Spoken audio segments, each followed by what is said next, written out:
Hello students, welcome to DP Academy. आज हम trigonometric functions इस चैप्टर के थ्योरम्स प्रूव करेंगे। तो इस चैप्टर में बहुत सारे थ्योरम्स हैं। For example the sine rule, the cosine rule, the projection rule और बहुत सारे फॉर्मूले भी हैं। हाफ एंगल फॉर्मूले, हेरोन्स फार्मूला, नेपियर्स एनालॉजी, ये सब कुछ थ्योरम्स हैं, फॉर्मूलेज हैं। वो सब फॉर्मूले हम प्रूव करेंगे। तो इसमें से फर्स्ट रूल है द साइन रूल, और ये रूल या थ्योरम हम आज प्रूव करेंगे। तो चलिए स्टार्ट करते हैं। द साइन रूल प्रूव करेंगे और उसका स्टेटमेंट क्या है? In triangle A B C, A upon sine A is equal to B upon sine B is equal to C upon sine C is equal to 2r, where r is the circum radius of triangle A B C. तो देखो, एक triangle है हमारे पास, triangle का नाम भी है A B C, और ये हमें प्रूव करना है। और इसमें एक आर है, तो आर क्या है? Circum radius of triangle A B C. तो इसका यूज़ हम लास्ट में करेंगे। पहले हम ये प्रूव करेंगे, A upon sine A is equal to B upon sine B is equal to C upon sine C. इसके लिए हमें ट्राइंगल चाहिए। ट्राइंगल का नाम है हमारे पास ट्राइंगल ए बी सी। तो सपोज यहाँ पर है वर्टेक्स ए, यहाँ पर है वर्टेक्स बी और यहाँ पर है सी। तो ये है ट्राइंगल ए बी सी। अब यहाँ पर देखो, यहाँ पर एक एंगल ए है। ये जो लाइन मैंने ड्रॉ की है वो हमें आगे चाहिए, लेकिन यहाँ पर अभी फिलहाल इसका कोई यूज नहीं है। यहाँ पर एंगल ये है, तो एंगल ए की अपोजिट साइड कौन सी है? B C. तो बी सी की लेंथ हम कंसिडर करेंगे स्मॉल ए। एंगल ए की अपोजिट साइड बी सी है, उसकी लेंथ है स्मॉल ए। मैं यहाँ पर लिखता हूँ B C is equal to small A. अब यहाँ पर एंगल बी है, एंगल बी की अपोजिट साइड कौन सी है? ए सी। तो ए सी की लेंथ है A C is equal to small B. और एंगल सी यहाँ पर है, एंगल सी की अपोजिट साइड कौन सी है? A B. तो ए बी की लेंथ है A B is equal to small C. तो देखो यहाँ पर ये स्मॉल ए, स्मॉल बी और स्मॉल सी क्या है? Length of the sides. यहाँ पर एक बार फिर से देखो, हमने कैसे भी ए बी सी नहीं लिखा है। यहाँ पर बी सी की लेंथ ये कहाँ से आ गई या कैसे आ गई?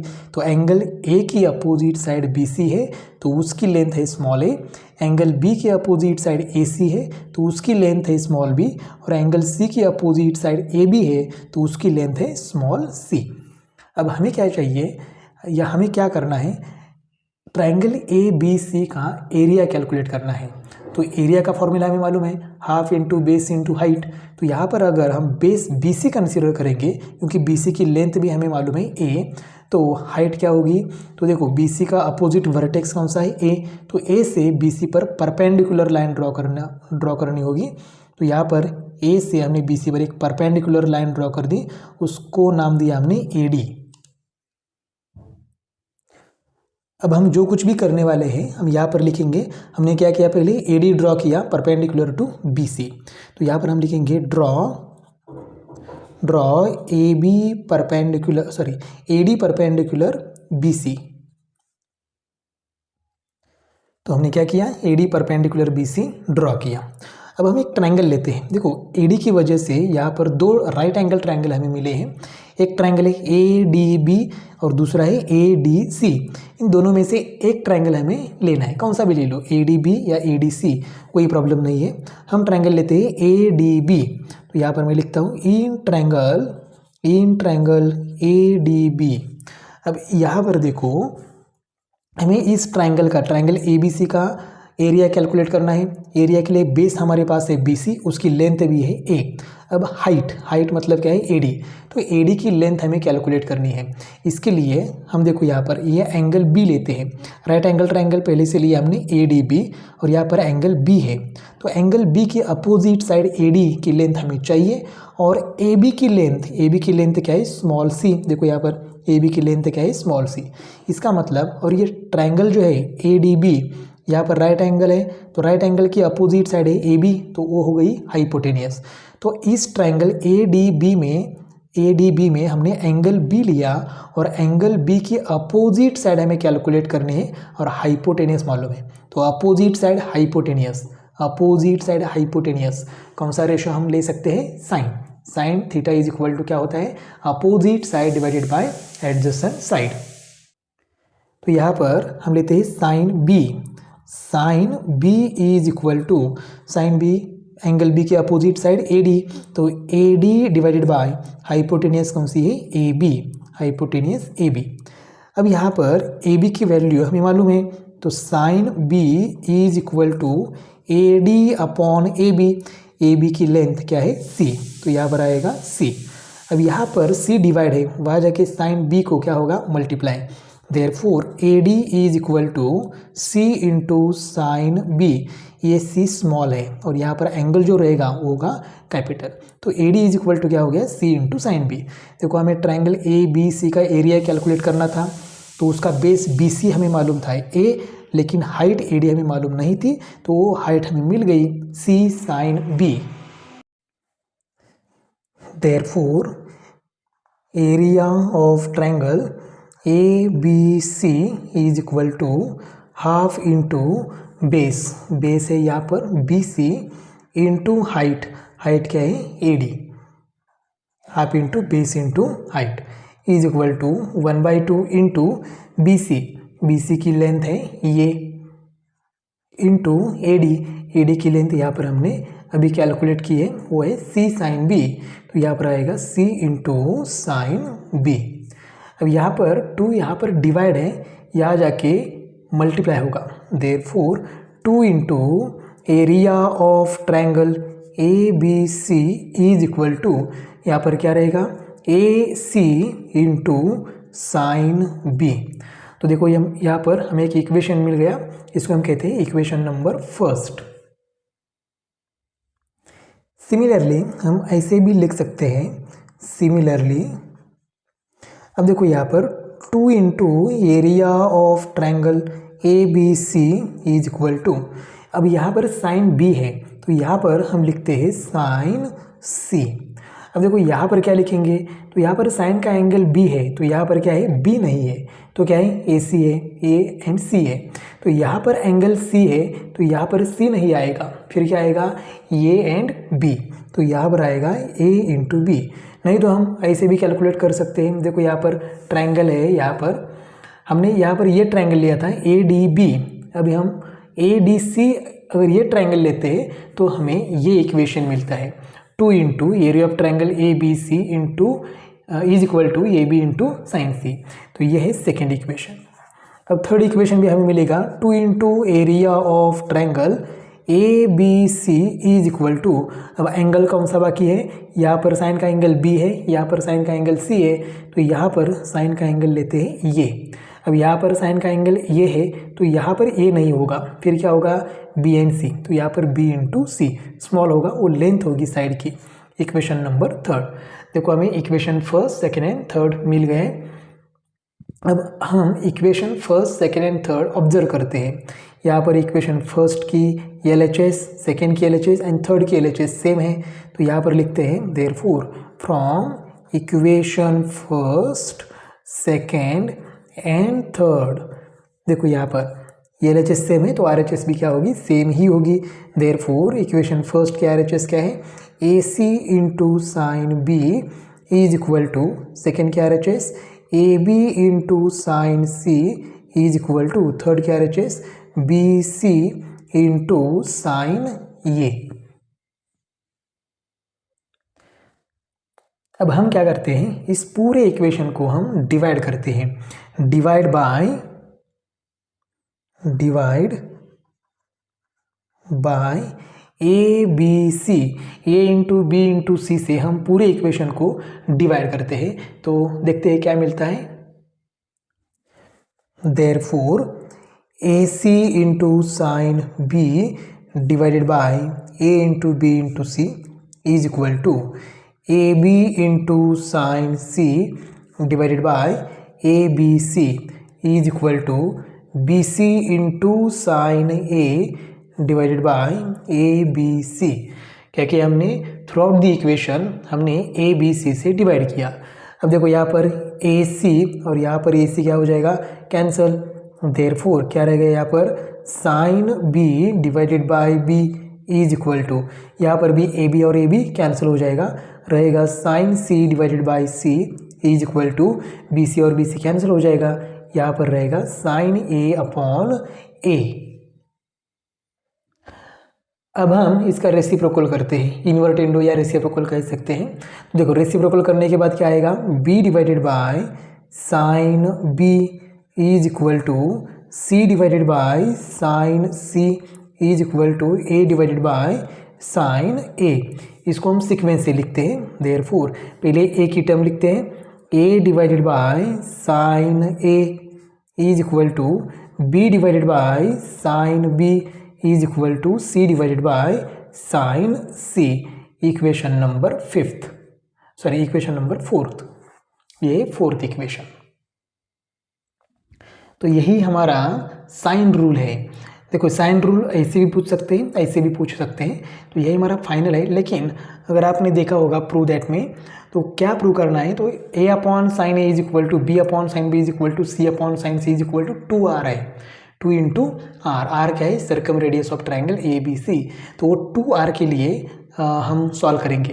देखो इस थ्योरम के 2 पार्ट बनते हैं। यहाँ तक फर्स्ट पार्ट है, ये रेशो इक्वल आ गया, ये फर्स्ट पार्ट है, और इज इक्वल टू 2r लाना है, ये सेकेंड पार्ट है। अगर ये पूछा तभी हमें प्रूव करना है, नहीं तो ये हमारा साइन थ्योरम प्रूव हो गया। अब यहाँ पर एक ट्राइंगल है, ट्राइंगल का नाम है ट्राइंगल ABC, और इस ट्राइंगल के हर एक वर्टेक्स से एक सर्कल पास हो रहा है, इसलिए इस सर्कल को हम क्या कहते हैं, circum circle. Class 9th 10th में हमने देखा है। और ये इस सर्कल की जो रेडियस है, इस रेडियस को हम कहते हैं सर्कम रेडियस। तो circum radius of triangle ABC का मतलब है radius of this circle passing through the all vertices of triangle ABC। अब इसमें हम क्या करते हैं, यहाँ पर अगर सेंटर सपोज O है, तो हम क्या करते हैं, यहाँ पर एक डायमीटर ड्रॉ करते हैं passing through point A O, और यहाँ पर एक पॉइंट होगा, मतलब डायमीटर ड्रॉ करते हैं passing through the point A। देखो यहाँ पर ये A और यहाँ पर मैं नाम देता हूँ P। तो AP is the diameter, and हमने क्या किया, PCA सेगमेंट भी हमने ड्रॉ कर दिया। तो हमने क्या किया है, यहाँ पर लिखते हैं, देयरफॉर ड्रॉ डायमीटर AP, और क्या ड्रॉ किया, ड्रॉ सेगमेंट PC। अब यहाँ पर देखो ये जो AP है, AP डायमीटर है, तो डायमीटर क्या होता है, डबल होता है रेडियस से। AO ये रेडियस है, OP ये भी रेडियस है, तो रेडियस सपोज कैपिटल R हम कंसिडर करेंगे, तो OP भी क्या हो जाएगी, कैपिटल R रेडियस हो जाएगी। तो AP is equal to, therefore AP is equal to double of the radius क्या है, R। तो AP की लेंथ हमें मिल गई 2 इंटू R। अब यहाँ पर एक ट्राइंगल बना है, देखो ट्राइंगल बाद में देखते हैं, पहले AP डायमीटर है। अब अगर AP डायमीटर है, तो यहाँ पर ACP और ABP ये क्या है, सेमी सर्कल्स है। तो यहाँ पर देखो ये जो एंगल बना है, एंगल ACP, ये एंगल बना है सेमी सर्कल के अंदर, मतलब angle subtended in semi circle. हमने थ्योरम देखा है क्लास 9th 10th में। तो angle subtended in semi circle is a right angle. इसका मतलब ये सेमी सर्कल में जो एंगल बनता है, ये जो एंगल है यहाँ पर एंगल C, ये कितना है, 90 डिग्री है। अगर एंगल के एंड पॉइंट क्या है, एंगल के एंड पॉइंट, एंगल ACP के and point A and P है, और डायमीटर AP के एंड पॉइंट भी A एंड P है, तो ये एंगल सर्कम सर्कल में बना है। और अगर एंगल सर्कम सर्कल में बना है, तो इसका मेजरमेंट होता है 90 डिग्री। तो यहाँ पर हम रीजन भी लिखते हैं, therefore angle subtended in a semicircle is right angle। मतलब सेमी सर्कल में एंगल बना है, तो वो राइट एंगल होगा, 90 डिग्री होगा। Therefore angle ACP is equal to कितना होगा, 90 डिग्री। अब यहाँ पर और 2 एंगल हम देखते हैं। यहाँ पर देखो ACP is equal to 90 degree आपने डायरेक्ट लिखा, ये रीज़न नहीं लिखा तो भी चलेगा, कोई प्रॉब्लम नहीं है। और 2 एंगल ऑब्जर्व करो, एंगल APC मतलब ये एंगल, और दूसरा एंगल है एंगल ABC, ये एंगल, ये दोनों एंगल इक्वल है। क्योंकि देखो एंगल ABC ने कौन सा आर्क इंटरसेप्ट किया है। इस एंगल के आगे सर्कल का कौन सा आर्क है, आर्क AC। देखो मैं इसको ऐसा करता हूँ, ये आर्क है, arc AC is intercepted bye angle ABC, और एंगल APC ने कौन सा आर्क इंटरसेप्ट किया है, तो वही आर्क इंटरसेप्ट किया है। मतलब दोनों एंगल ने, ये दोनों एंगल ने एक ही आर्क इंटरसेप्ट किया है। और अगर दो एंगल ने एक ही आर्क इंटरसेप्ट किया है तो वो दो एंगल इक्वल होते हैं। या फिर दूसरा कंसेप्ट क्या है, एंगल ABC ये इंस्क्राइब्ड एंगल है और APC ये भी इंस्क्राइब्ड एंगल है, तो ये दोनों एंगल एक ही आर्क ने इंस्क्राइब किए हैं। कौन सा आर्क है वो, ABC या फिर APC, इस आर्क पर ये दोनों एंगल प्रेजेंट है, तो इसलिए ये दो एंगल क्या होंगे, इक्वल होंगे। तो देखो यहाँ पर angle ABC is equal to angle APC, angle APC दोनों इक्वल है। Angle inscribed in same arc ऐसे लिख सकते हैं, ठीक है, इसको कोई प्रॉब्लम नहीं है, या रीज़न नहीं लिखा तो भी कोई बात नहीं है। अब यहाँ पर हम शॉर्ट में लिखते हैं angle B is equal to angle P, मतलब B और P यह एंगल सेम है।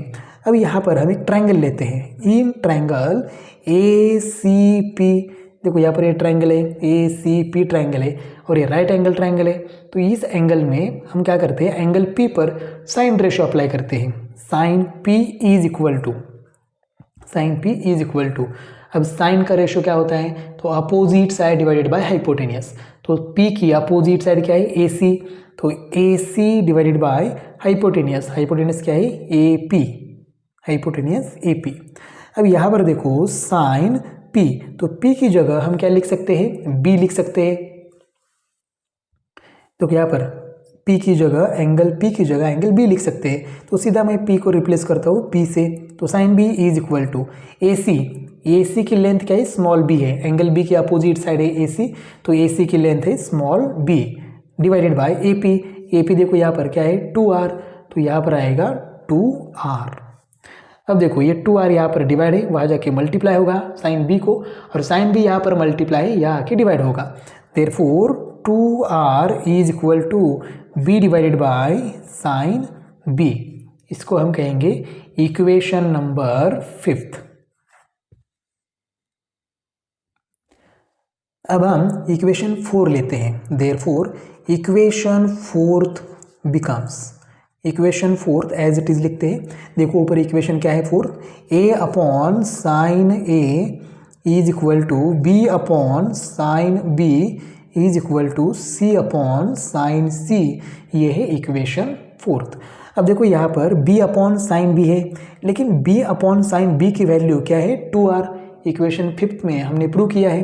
तो यहाँ पर अगर b अपॉन साइन B की वैल्यू 2r है, तो a upon sine A and c upon sine C, इसकी भी वैल्यू क्या होगी 2r इतनी ही होगी, क्योंकि ये तीनों रेशो इक्वल है। एक की वैल्यू अगर 2r है तो बाकी दोनों भी 2r ही होंगे। तो यहाँ पर हम लिखते हैं therefore a upon sine A is equal to b upon sine B is equal to c upon sine C is equal to 2r। तो ये है पूरा का पूरा साइन रूल है। ये पूछा था 2r, इसलिए हमने सर्कल के आगे का पार्ट हमने प्रूव किया, अदरवाइज इक्वेशन 4 ही हमारा फाइनल आंसर है। अब हम देखते हैं different forms of sine rule, sine rule के डिफरेंट फॉर्म देखते हैं। अब देखो यहाँ पर हमें प्रूव करने के लिए ये कहा था, इसलिए ये किया, ये कुछ अलग तरीके से भी क्वेश्चन पूछ सकते हैं, तो वो देखते हैं different forms of sine rule. तो पहला साइन रूल तो यही है जो हमने प्रूव किया है, first form a upon sine A is equal to b upon sine B is equal to c upon sine C is equal to 2r। ये है first form of sine rule. Second sine rule हम ऐसे भी लिख सकते हैं, a upon sine A is equal to b upon sine B is equal to c upon sine C is equal to K मतलब क्या है, कांस्टेंट नंबर। तो यहाँ पर 2r क्या है, कांस्टेंट ही है। r क्या है, radius of the circle, radius of the circle क्या होता है, कांस्टेंट होता है। तो और उसको 2 से मल्टीप्लाई किया तो कांस्टेंट ही होगा, मतलब 2r कांस्टेंट है। सिर्फ 2r की जगह हम एग्जाम्पल सॉल्व करते समय क्या लिखते हैं, k लिखते हैं, 2r हम नहीं लिखते हैं। थर्ड फॉर्म में क्या है, तो उसका इन्वर्टेंडो कर लो, मतलब रेसिप्रोकल ले लो सेकेंड फॉर्म का, तो क्या होगा sine A divided by A is equal to sine B upon B is equal to sine C upon C is equal to K का रेसिप्रोकल लेने की जरूरत नहीं है, के एज इट इज लिखा तो चलेगा। तो ये क्या है, ये है third form of sine rule. इनमें से कोई भी साइन रूल कोई भी फॉर्म प्रूव करने के लिए पूछ सकते हैं। अब देखो फोर्थ फॉर्म क्या है, अब यहाँ पर देखो सेकेंड फॉर्म में a अपॉन साइन ए की वैल्यू क्या है, k है, b अपॉन साइन b की वैल्यू क्या है, k है, या फिर c अपॉन साइन c की भी वैल्यू क्या है, k है। तो यहाँ पर a upon sine A is equal to k लिख सकते हैं हम लोग। तो यहाँ पर साइन ए डिवाइड है, वहाँ जाके k को क्या होगा मल्टीप्लाई, तो हमें साइन रूल ये भी मिलेगा, ये is equal to k into sine A, b is equal to k into sine b, ये साइन बी डिवाइड है, वहाँ जाके k को मल्टीप्लाई होगा। और third c is equal to k into sine c, तो ये भी पूछ सकते हैं हमें एग्जाम में। या फिर यहाँ पर देखो a upon sine A is equal to 2r है, तो साइन ए यहाँ पर डिवाइड है, वहाँ जाके 2r को मल्टीप्लाई होगा। तो यहाँ पर क्या आएगा, इस केस में फर्स्ट केस में a इज इक्वल टू लिख सकते हैं हम लोग यहाँ पर a is equal to 2r into sine A, b is equal to 2r into sine b, c is equal to k into 2r into sine c। और last fifth form देखते हैं। अब देखो यहाँ पर सेकेंड या थर्ड कोई भी ले लो, कोई प्रॉब्लम नहीं, दोनों सेम ही है। हम सेकेंड लेते हैं, एक के कंसीडर नहीं करेंगे, सिर्फ इतना कंसीडर करेंगे A upon sine A is equal to B upon sine B is equal to C upon sine C. अब यहाँ पर देखो फर्स्ट एंड सेकेंड रेशियो ले लो और क्रॉस मल्टीप्लाई कर लो, तो ये क्या हो जाएगा, ए इंटू साइन बी, ये into sine B is equal to B into sine A, B into sine A. अब सेकेंड एंड थर्ड रेशियो ले लो, b upon sine B is equal to C upon sine C, तो ये क्या हो जाएगा, b into sine C is equal to C into sine B. और अब फर्स्ट एंड थर्ड रेशियो ले लो, तो क्या हो जाएगा, a into sine C, a into sine C is equal to, ये क्या हो जाएगा, c into sine A, c into sine A. तो ये है different forms of sine rule. अगर एग्जाम में साइन रूल प्रूव करने के लिए आता है तो हमें सिर्फ साइन रूल प्रूव करना है, different forms of sine rule नहीं लिखना है। लेकिन प्रूव करने के लिए इन 5 फॉर्म में से कोई भी फॉर्म पूछ सकते हैं, तो हमें देखना है क्या प्रूव करना है और हमें साइन रूल अच्छी तरह से प्रूव करना है। हार्ड नहीं है, 1-2 बार आपने अगर अच्छे से समझ के लिखा तो आपको ये थ्योरम ईजी जाएगा।